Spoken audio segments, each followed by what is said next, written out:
మండలాధ్యక్షులు వివిధ హోదాలో ఉన్న అన్ని అధ్యక్షులు కూడా మరియు ప్రత్యేకంగా సార్ మా దగ్గర ఆఫీసర్లు ఆర్డీఓ గారు మరి డిఎస్పీ గారు మరి నాయకులందరూ కలిసి పోచారం ప్రాజెక్టుకు 103 సంవత్సరాల కిందట నిజాం గారు కట్టిన ప్రాజెక్టు సంపదను మరి పూర్వీకుల సంపదను కాపాడుకోవడానికి ఒక ఉద్యమం లాగా 4000 ట్రాక్టర్లు మొత్తం ఎల్లారెడ్డి చరిత్రలో ఎప్పుడు లేని విధంగా అన్ని రోడ్లు తెగిపోయి ఇప్పుడే మీకు బస్సులో కూడా చెప్తున్నాను సార్.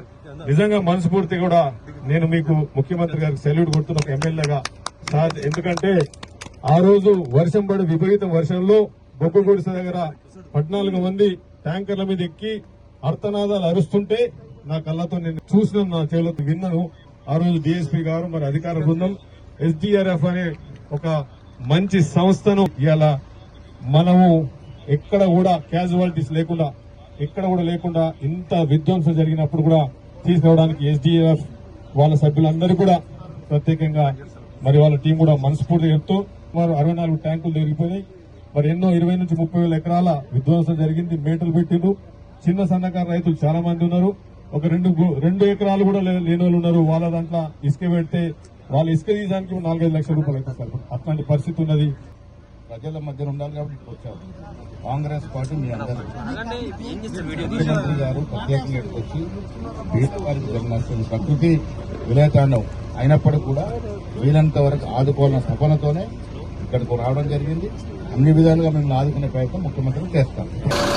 మీ స్థానిక శాసనసభ్యుడు మిత్రుడు మదన్ మోహన్ రావు గారు మీ కష్టం ఉన్నన్ని రోజులు మీతోనే ఉండి రాత్రి పగళ్ళు పనిచేసి మిమ్మల్ని ప్రాణ నష్టము ఆస్తి నష్టము జరగకుండా మీకు ఒక మనోధైర్యాన్ని ఇచ్చి వారు మిమ్మల్ని కాపాడుతున్నారు.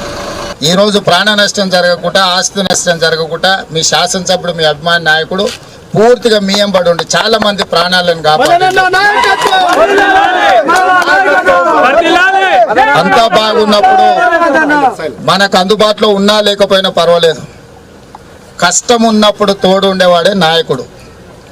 ఎప్పుడైతే ప్రజలకు కష్టం ఉంటుందో మన ఎన్నుకున్న ప్రజలు కష్టాలలో ఉంటారో ఆ సందర్భంలో మీ పక్కన నిలబడేవాడే నాయకుడు. మీ ఎమ్మెల్యే గారు మీకు అందుబాటులో నిలబడి మీకు కావాల్సిన సహాయ సహకారం అందించడమే కాకుండా ఈరోజు ప్రభుత్వం మొత్తాన్ని ఎల్లారెడ్డి శాసనసభ నియోజకవర్గానికి తీసుకొచ్చిండు. ప్రభుత్వంలో ఉండే ముఖ్యమంత్రిని, సీతక్కను, రెవెన్యూ మంత్రిని, పిసిసి అధ్యక్షుడిని అందరిని కూడా మీ దగ్గరికి తెచ్చిండంటే మీ ప్రాంతము మీ ప్రజలకు వచ్చిన కష్టము నష్టాన్ని ఈరోజు సరిదిద్దడానికి.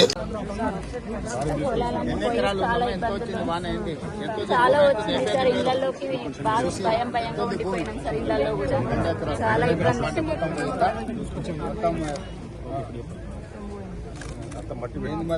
పిల్లలు ఎంతమంది బిడ్డ ఏం చదువుకుంటున్నారు?